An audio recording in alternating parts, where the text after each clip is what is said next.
সরারদি উত্থান, এই সাদিক কাইয়ুম ফরহাদরা বিপি হওয়ার পরে তারা অভিযান চালাইছে।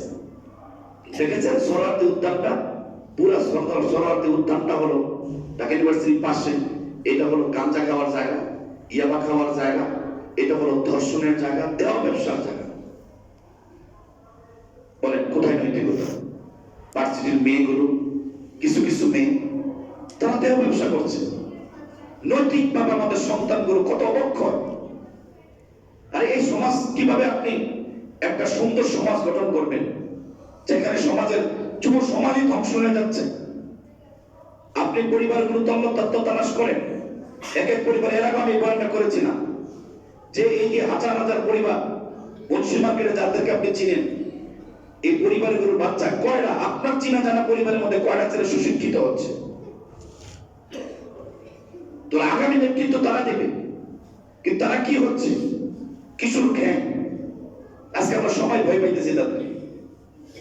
মামা সাহেব বলো না, মোহাম্মদপুর হয়েছে এখন একটা নাম হয়ে গেছে। মোহাম্মদপুর নামটাই তো ইসলামী, নবীজির নামে যে এলাকার নাম রাখা হয়, আর সে মোহাম্মদপুর হয়ে গেছে এখন সন্ত্রাস আর কিশোর গ্যাংদের আস্তানা সারা বাংলাদেশের মধ্যে। মানুষ বলছে আমাকে ক্ষমতা, আমি যদি এমপি নির্বাচিত হই, আমার 1 নম্বর কাজ হলো কিশোর গ্যাংগুলো সব আল্লাহ বানিয়ে দেব। উনি এটা বলেছেন। কারণ কিশোর গ্যাংদেরকে আমরা ইন্ডিয়া বানাবো নাকি? এটা তো আমাদের সন্তান। তাদের পিছনে মেহনত করলে ওদের কে লিডিং দেয়, এদের লিডিং কে? ওই লিডারকে ধরতে হবে। এদেরকে সব তবলিগে পাঠাও, চিল্লায় পাঠাও, আল্লাহ ওয়ালাদের সোহবতে পাঠাও, ভালো মানুষের সোহবতে পাঠাও, খারাপ লোক ভালো হয়ে যায়। ঢাকায় তবলিগের মুরব্বীরা বয়ান করে ইমানি কিনের আলোচনা যখন আসর পরে করে ডাকাতি করে খায়, প্রতিদিন ধান্দাবাজি করে খায়, আর রাতের বেলা ডাকাতি করে এসে একটা গাছের নিচে এসে তারা তাদের ডাকাতির মানগুলোকে বন্টন করে। তো এভাবে বন্টন করছে। আজকে না প্রতিদিনই দেখে যে একটা পাখি এই খেজুর গাছের উপরে বারবার খাবার নিয়ে এসে কারা জানি খাওয়াইতেছে, বারবার খাবার এনে খাওয়াইতেছে। ওই ডাকাতের কৌতূহলী মন, তার ভিতরে আগ্রহ জাগলো যে দেখি তো গাছটা দুইটা কি করে, পাখিটা বারবার আসে খাওয়ায়, কারে খাওয়ায়? মনের পাখির বাচ্চা আছে। ওইটা দেখে যে ওই গাছের মধ্যে একটা সাপ, সাপটা হলো অন্ধ, চোখ নেই। এখন এই চোখ ছাড়া অন্ধ সাপ খাবে কিভাবে? আল্লাহ পাখির মাধ্যমে তার রিজিকের ব্যবস্থা করেছে, খাওয়ার ব্যবস্থা করেছে। ডাকাতের মনের মধ্যে হেদায়েতের আলোচনা আসলো, জাগ্রত হলো। কিরে, একটা সাপ, নিকৃষ্ট একটা প্রাণী, যেটাকে নবীজি মারতে বলেছে। মানুষ সাপকে পছন্দ করে না, এমনকি পাখিরও দুশ্মনী সাপ।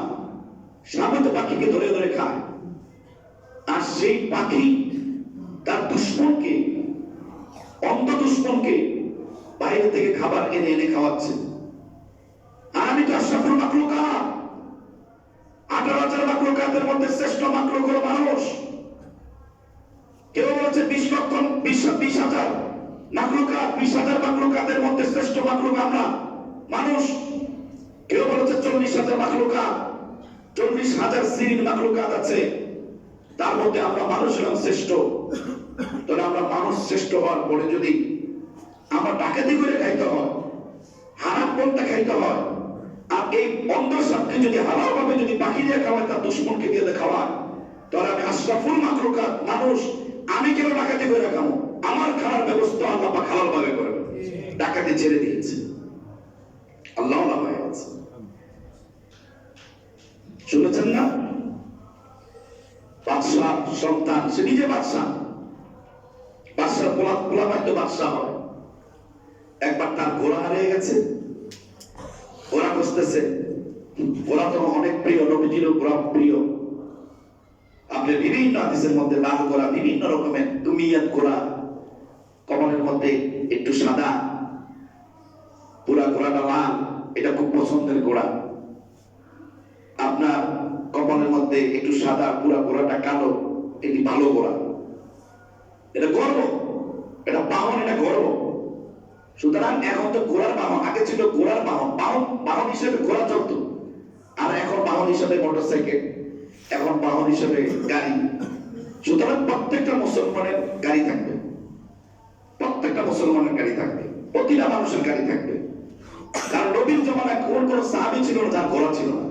সে কষ্ট করে হলে একটা ঘোড়া কিনতো, কষ্ট করে হলে একটা ওট কিনতো, কারণ এটা ছাড়া তো চলা যায়।